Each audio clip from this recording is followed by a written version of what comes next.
So yeah, going straight into it. I've just marked up the chart now. I would have preferred to do it before market open. Don't care about content or anything, so there's no intro, no hello, this is I, blah blah blah. Currently price is crossing the 4063. Now what I'm looking here on the weekly time frame is if price begins to cross this 4063 mark, that is showing me that it's more than likely to go to the 39.97 point. Without a strong close below this 39.97, I don't see price pushing further down. And when I mean by a strong close, I mean a stronger close on the daily time frames, 4 hour, 1 hour, whichever one is going to come through. But if we don't get a strong close below this 39.97, most likely by the end of the week, we're not going to have seen price reach that 39.40 or that 38.87. Essentially, those points are my target points for the end of the week, or at some point during the week with strong closes below 39.97. I expect it to reach those points. The 41.73, that's kind of like my max pullback for the week.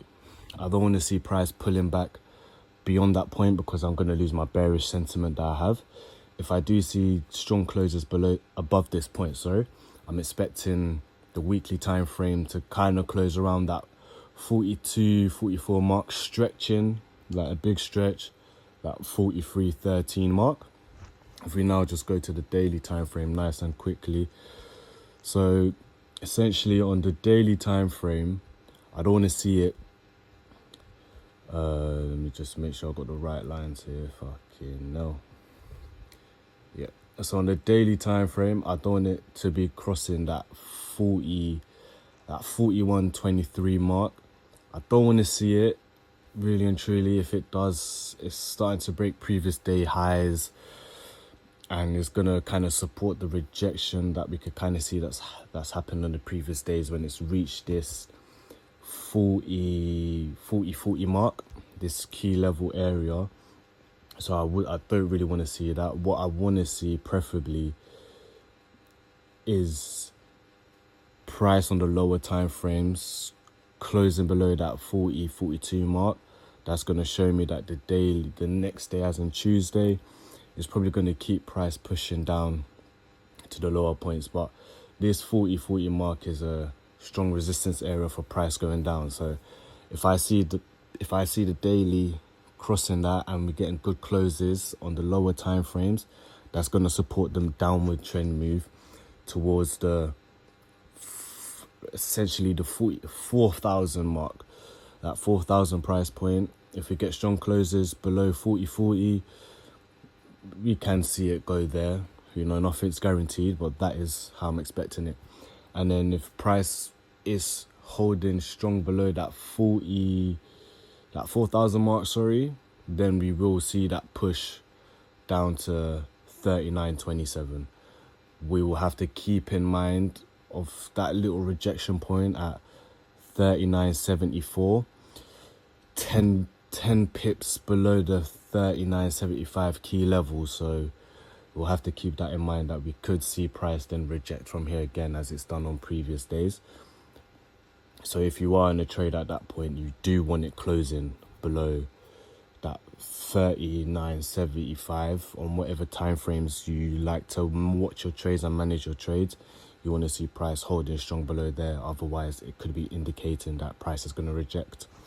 If we just go now to the 4 hour, on the 4 hour here, I believe, yes, sir. So on the 4 hour, preferably, I'm not really interested in getting involved in any trades between the 40.65 point and the 40.42 point. In here, if you look to the left on your own chart, it is kind of messy. When price gets in this point, there's a lot of rejections, a lot of whipsaws when price tends to come through here. Not so often when you look back in the past, you see price move smoothly when it's in this point, crossing through these points. So between that 40.65 mark and that 40.42 mark, I'm kind of just going to be waiting for price to do whatever it wants to do in there. However, get the closes below or above the price points that I want for me to enter a trade, or maybe price just blasts through, does whatever, and I miss out. You have to be willing to miss out on a trade, but you have to take what trade is safer to you. So below that 40-42 mark, I want to see price closing below there, or having enough price action showing me that I can take an impulse trade once price is crossing that 40-42 point. And then the 40-31, 40-23, 40-09, these are essentially target points, but also resistance points. So if I'm in a position, I see price coming towards these points, I will maybe want to be taking a bit off my trades, so closing a little bit on my position, securing some profits, or moving stop losses a little bit tighter, or just keeping an eye out and managing it accordingly to however price is acting at that point. Essentially, what I kind of am really using this 4 arrow for is just having stronger resistance points, not stronger, but clearer resistance points marked out for me. And that's it really. That's all I really use my 4 hour for, to kind of have a direction for the day and seeing resistance points that are key for me.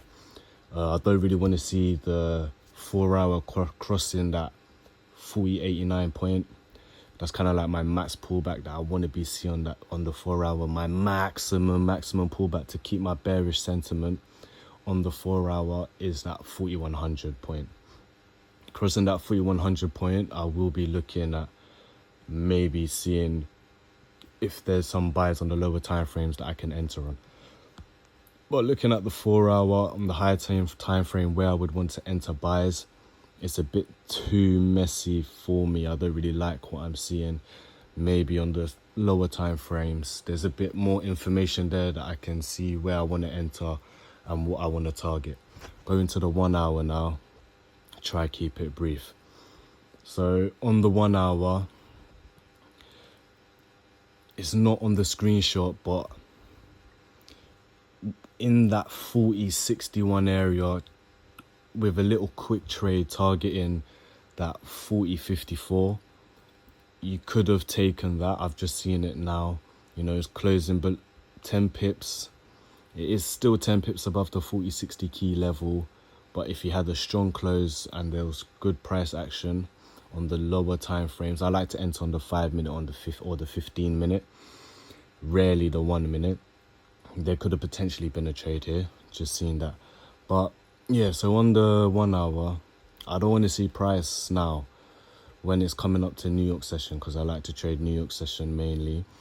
By the time it comes to New York session, I don't want to see price going above 40.72.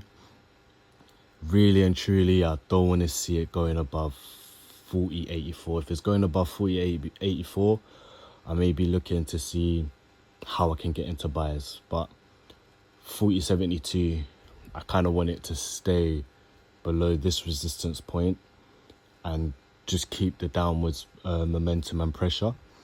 Essentially, when I'm looking at the 1 hour, I wouldn't be taking a trade above the 40.43. I would want to, what this 1 hour is showing me is closures, or the 1 hour crossing that 40.43 and closures on the lower time frame is more confirmation for me to now take that sell to target down towards 40.34, 40.37 and so forth. All these points from the 40.34 to the 40.20, all these lines I have here are target points but also resistance points. But yeah, if I see the 1 hour is crossing the 40.43 and on the 15 minute I'm getting a closure below that 40.43, I've got more confirmation to take that sell and, you know, ride my wave. Now on the 30 minute, if I see my closure above 40.84, that's kind of going to ruin my sell sentiment a little bit, and I'll be willing to take a high risk buy, kind of targeting 40.87, 40.90, and then wherever it goes is where it goes. But it's like when you're taking buys right now, where price is at that point in price, I mean, you are going to face a lot of rejection, maybe a bit of whipsaws here and there. So you have to make sure there's a lot of confluence and a lot of confirmation for you to take that trade. I would probably, for me to take buys at some point instead of sells, what will make me go against my bias is maybe a strong cross above the 13 EMA. This is a little bit of another strategy that I've learned. Strong cross above the 13 EMA with the 50 SMA showing me like price does want to push up, but not too sure. The sell sentiment is quite strong, but that's something that I would be looking for. Essentially, on the 30-minute, which is happening now, a potential entry for me would be the 50-58. The 40-58. A nice closure below there, targeting like my max target, would be the 40-22, and that would be lovely to get a nice runner going there. Otherwise, what I'd be looking to do is wait for a closure below 40-58 and close some or all of my position at 40-50, or close some and keep it running to 40-43. If I get a nice closure below that 40-43 mark, which I've also seen on the higher time frames, so if I'm getting closures here on my 15-minute or my 5-minute, and now on this 30-minute, 1 hour, 4 hour, wherever else I have 40-43 marked out on the higher time frames, I will be looking to either add a position, or this is where I would take my first position of the day. Whatever comes when I wake up for my New York session, I don't really have interest in trading any other session.